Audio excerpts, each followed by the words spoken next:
Have you ever been falsely accused? How did you feel? When you know the accusation is absolutely not true, it hurts. And the truth is related to our relationship with the accuser. If it's someone we hardly know, we soon forget it. On the other hand, if it's someone very close to us, like a parent or a child or a spouse, then the hurt goes deep, really deep. And how do you respond? Have you ever wondered how God must have felt when the angel closest to him, the one to whom he had given the best of his wisdom and glory, the one in whom he had placed the most trust, started spreading malicious talk about him? How would he respond?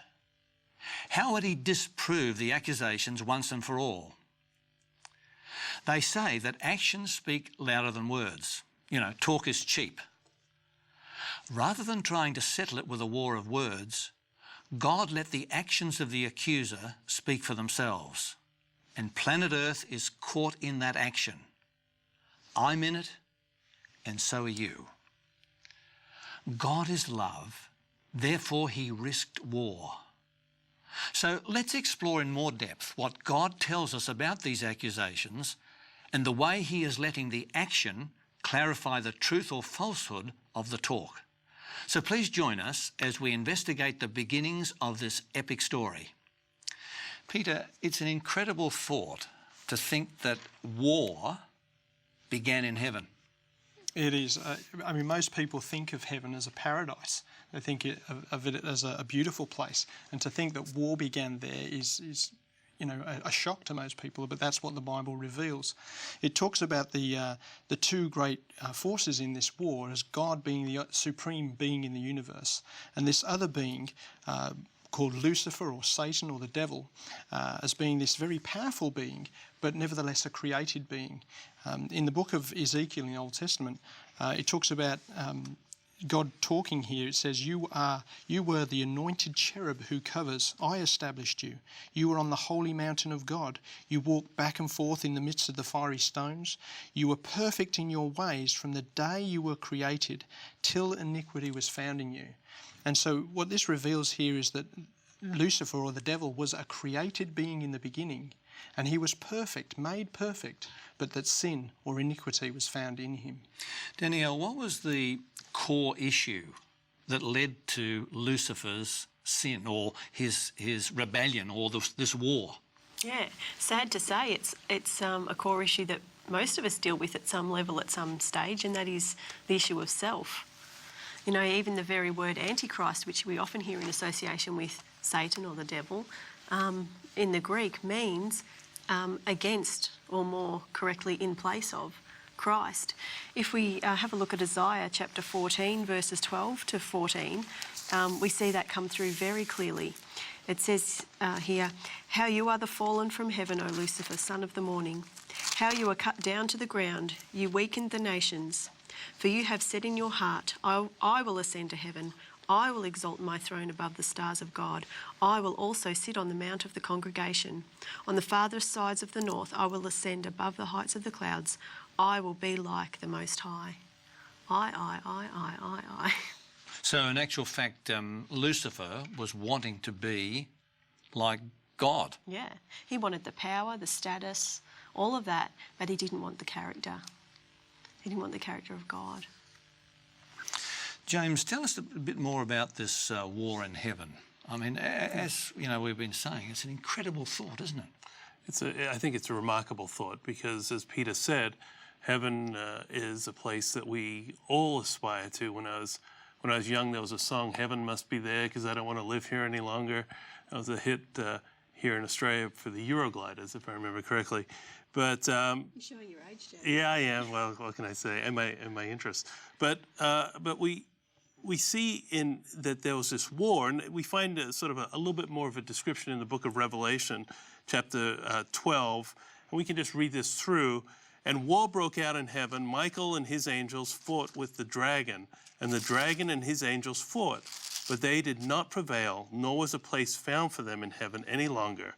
So the great dragon was cast out, that serpent of old called the devil and Satan, who deceives the whole world, he was cast to the earth, and his angels were cast out with him. So I think, importantly, we see this struggle over the issue that Danielle mentioned. Satan wanted to replace God and not being accepting his place as a created being. He wanted to replicate or unseat God. And we have this war, but of course the war is over in heaven because the devil was eventually lost and was cast out. Unfortunately for us, the Bible also tells us where he ended up, right here. It's interesting to contrast the words, the actions, and the motives of God compared to the words, the actions, and the motives of Lucifer, because the Bible depicts this absolutely beautiful planet, resplendent in its glory, that God creates for a purpose, and that is to put two newly created beings on, Adam and Eve. And then we find Lucifer attempting to undermine that. And it becomes clear as you read the story that God warns Adam and Eve that there is a deception that will come to them, and he warns them of how to avoid that. And it comes in the form of a tree. He says there are two trees, one is the tree of life, one is the tree of the knowledge of good and evil. And he warns them not to eat of that tree, and thereby gives them the choice of choosing whether they'll stay loyal to God or whether they will obey the influence of an enemy. I guess choice becomes very important, James. Well, I think it is, because as we've talked about in other discussions, for us to serve God and to have a relationship with him, we have to love him. But there's no way to force people to love you, because once you have a relationship based on coercion, you can't have the freedom that's required to have love. So if you go back to the beginning of the story in Genesis, you see that when God put Adam and Eve on earth, he gave them the entire garden, but because he wanted to give them a choice, so that every day they could choose to love him or not, he gave them the opportunity to eat from one tree that was the tree of the knowledge of good and evil. And if they made that choice to disobey him and to eat of that tree, it was a sign not just simply of disobedience, but of their lack of trust or their disrespect or their lack of love for God. The attack that Satan has on God through this whole great controversy is an attack on love, is an attack on the character of God in its very essence. Yeah, I think you're right. Because character, I guess that when God made Adam and Eve, he made everything except their character, in the sense that character has to be developed by the individual. Mm-hmm. And how do you develop character except that you have a choice? You can't develop character without a choice. And God warned them, as you said, Peter. Yeah, he tells them in Genesis chapter 2 that don't eat from the tree of the knowledge of good and evil. If you do, you're going to die. And then we see that Lucifer approaches them in the guise of a serpent in chapter 3 of Genesis. And I'll just read some of this. This is Genesis chapter 3. Now the serpent was more cunning than any beast of the field which the Lord God had made. And he said to the woman, Has God indeed said, You shall not eat of every tree of the garden? And the woman said to the serpent, We may eat of the fruit of the trees of the garden, but of the true fruit of the tree which is in the midst of the garden, God has said, You shall not eat of it, nor shall you touch it, lest you die. Then the serpent said to the woman, You will not surely die. The first thing that Lucifer does in the guise of this serpent is he undermines God's authority by actually placing words in God's mouth, saying, Has God says you can't eat of any of the trees? And then, of course, the woman says, No, there's just one tree that we can't eat of. And then he goes on, the serpent goes on to say, Well, you're not going to die if you disobey God. You're not going to die. Whereas God had said exactly the opposite. One of the things that I discovered when I first began to study the Bible was a concept that almost blew me away, was the fact that sometimes in our thinking of life, we only see ourselves and our small community. But when you begin to study the Bible, the thing that just blew my mind was the fact that we are in a war, a cosmic war that's going on, and that we are not spectators, but we are actually actors in that great drama.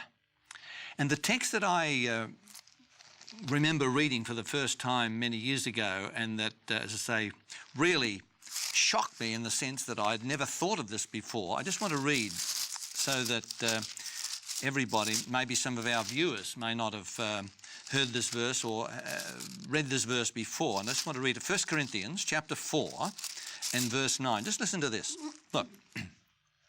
For I think, this is Paul talking, St. Paul, he says, for I think that God has displayed us, the apostles last, as men condemned to death, for we have been made a spectacle to the world, both to angels and to men. And I notice the margin says the spectacle like a theatre. The picture is here like going to the theatre, and you see the drama is being enacted before you on the stage. And very often, because we are sitting there, we see if you were to judge a whole play on just one act, you'd probably get the wrong story. You need to see the thing in entirety. And the Bible gives us that entirety. James, what's more of the bigger story that perhaps the Bible gives us rather than just we as individuals, rather than the whole universe is involved with this matter of rebellion against God? One of my favorite books in the Bible is the book of Job. Now, we don't know this for certain, but a lot of biblical scholars think that this is actually the oldest book in the Bible.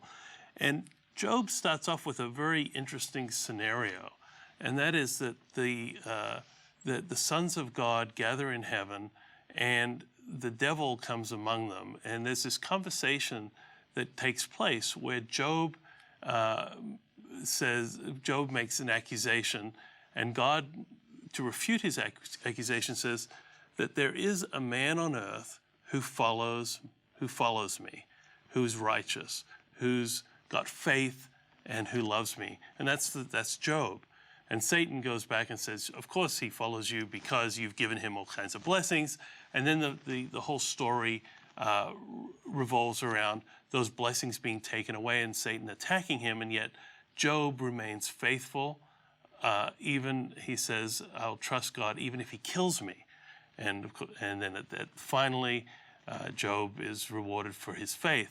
But what's interesting about this story is it illustrates the exact point that you were making from your text in Corinthians, and that is that what happens here on earth is not just about you or me or the human race. It's about the character of God.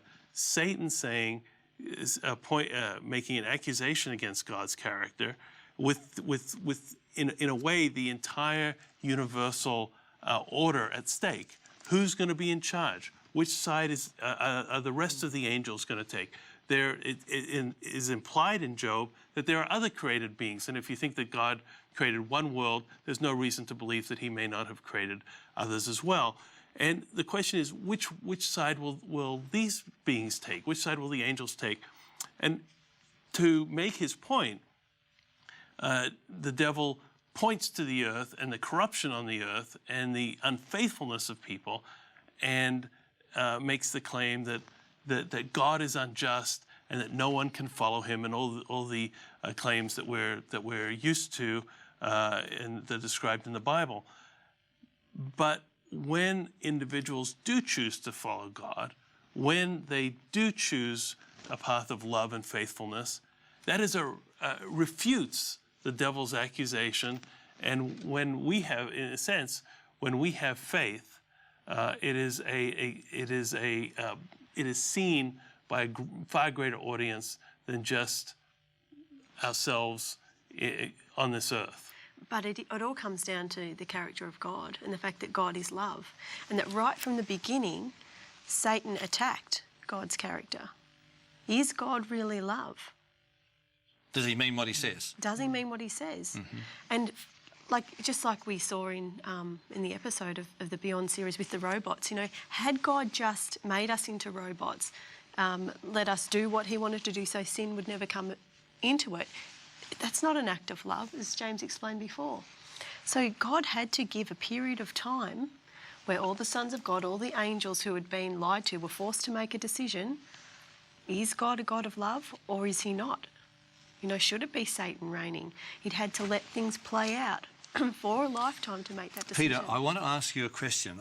Following on from what Danielle is saying here, this is a very question that people ask over and over again. If God is all-powerful, why didn't he kill the devil and get rid of this whole thing? That's a good question. When Danielle talks about the central issue being the character of God, I wholeheartedly agree with that. The central question is, can God be trusted? Yes. Yeah. And when you put that in the context of your question, is why didn't God just wipe out Lucifer straight away? Mm-hmm. Had he done that, I don't believe the question would have been answered. Can God be trusted? Wouldn't he have got rid of the problem? I don't believe so, because we have to understand that Lucifer is pictured in the Bible as a very powerful angelic being, a very influential angelic being, one that God had privileged. He'd given him position. And therefore, he had a lot of influence. It says he was the anointed cherub who covers. He's a very prominent cherub angelic being in heaven.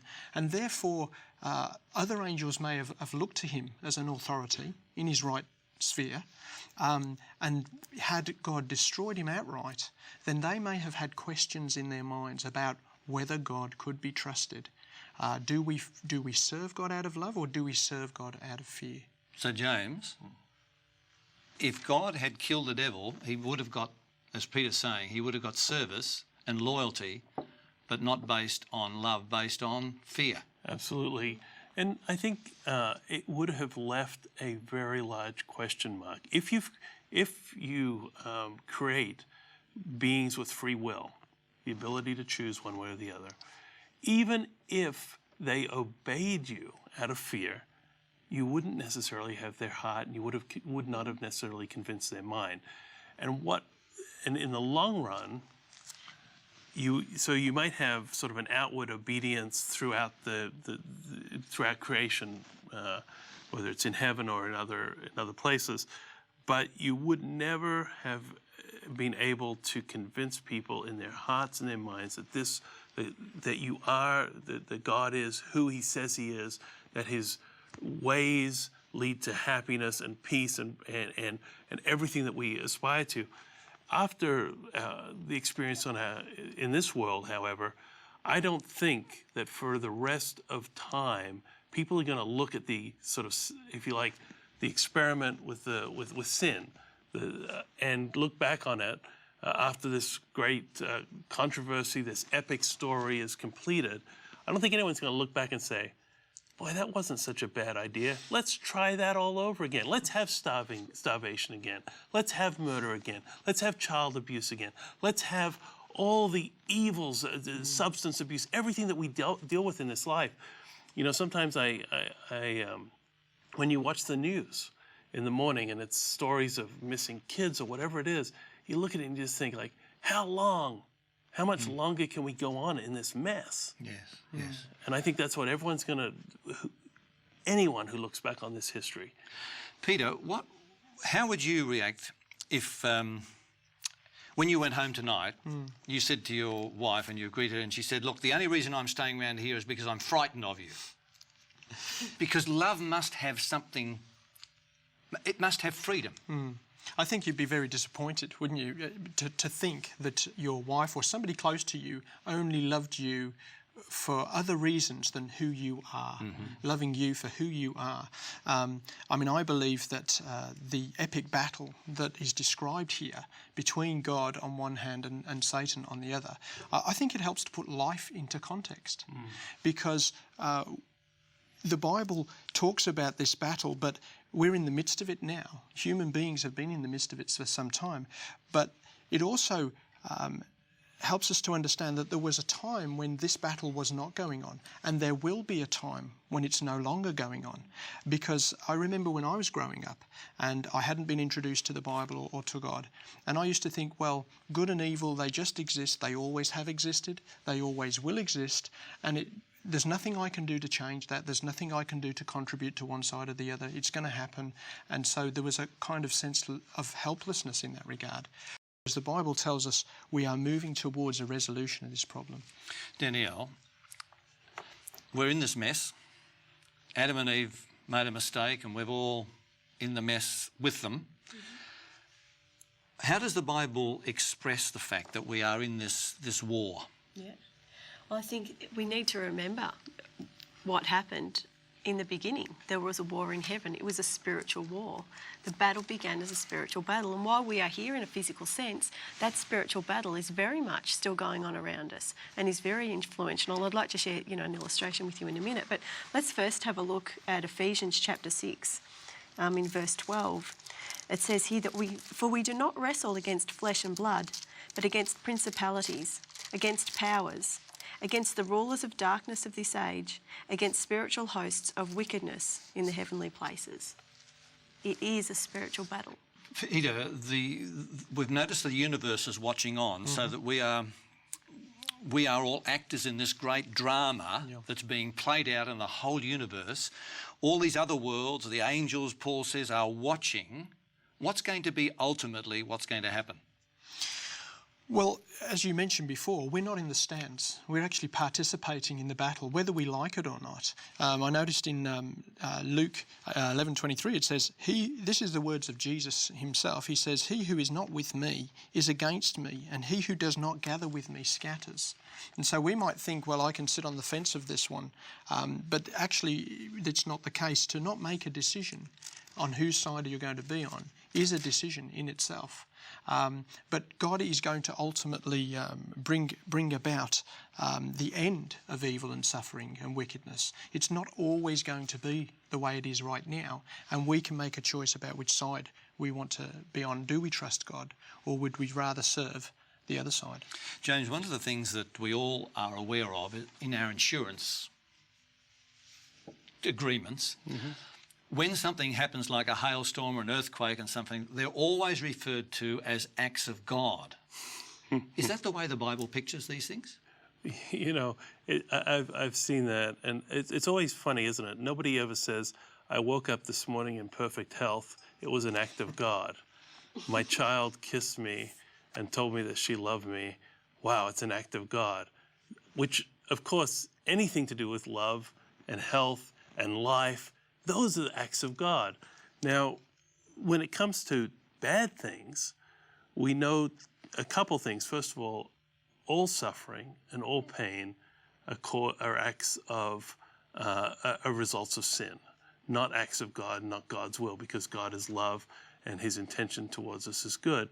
That said, we also know that God is all-powerful and all-knowledgeable, and the question sometimes comes up, well, if God's all-powerful, why does he permit this to happen? And is by permitting sin to occur, is he sort of Complicit in essence, complicit? And this is, in some ways, a complicated question to answer, but I think we have to go back to what we were talking about previously, and that is that if this world was perfect, it would not be a sinful world. And if it was not a sinful world, and the reason it's a sinful world is because of a choice that was made. If you couldn't make that choice, you couldn't have free will. If you can't have free will, you can't have love. So that's sort of the, if you like, the sort of the knock-on effect. Certainly, as Peter was saying earlier, God will make all things new, and we and those who follow him will be redeemed into a world that is mended. But until then, yes, we live in a sinful world, where terrible things happen, but the only alternative to that is a lack of free will, and with a lack of free will, you extinguish love. Well, Peter, you can't have freedom of will without the possibility that a person will choose to do the wrong thing. Otherwise, you are, as Danielle says, you're a robot. Yeah. And I think one line in that episode too was you can't have love without risking rebellion. It's interesting to listen to James' comments, because we do think about the fact that there's evil in the world. We recognise that. But there is good in the world. There is love in the world. There is the evidence of God's hand in the world. And we see that too. Yes. So, as we have been noticing as we've studied together, what is going on today is part of the epic story, the difference between right and wrong. We see the evidence worked out in our lives, and so often we're prone to question, where is God in all this? The Bible helps us to see that God is a God of love, and while terrible things have happened, one day soon Jesus is going to restore that perfect Garden of Eden that he started with is going to be restored again. And we've noticed that the rebellion started in heaven. It didn't start on this earth. And then it came down and spread here to earth. And in it now, you and I are not just spectators, but we are actors. And Jesus' death on the cross guarantees that if we choose to do the right thing and we choose Christ as our Saviour, then ultimately we will triumph with Christ when he returns. There's a verse over here in the book of Deuteronomy which always appeals to me very much. This is Deuteronomy, the 30th chapter, and verse 19. And God says, I call heaven and earth as witnesses today against you, that I have set before you life and death. For it goes on to say then, blessing as well as cursing. Therefore, choose life. You see, God here is appealing to us to choose life, that both you and your descendants may live.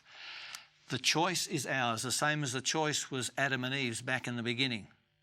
And God is appealing to us like a parent who loves his or her child. And in desperation, won't you choose to do the right thing? Won't you choose to follow in the path of righteousness? That's God's appeal to you, and it's God's appeal to me. And I trust today that God will help us to choose him and to choose life. Let's just bow our heads in prayer. Our Father in heaven, I thank you again today for the wonderful choice that we have as we have studied that rebellion began in heaven. Then it came down onto this earth, but we are not left in the mire, we're not left in the dirt. You then entered history by dying on the cross to give us the possibility of eternal life. And today we must choose that ourselves individually. Bless every viewer, bless every one of us today, I pray for Christ's sake.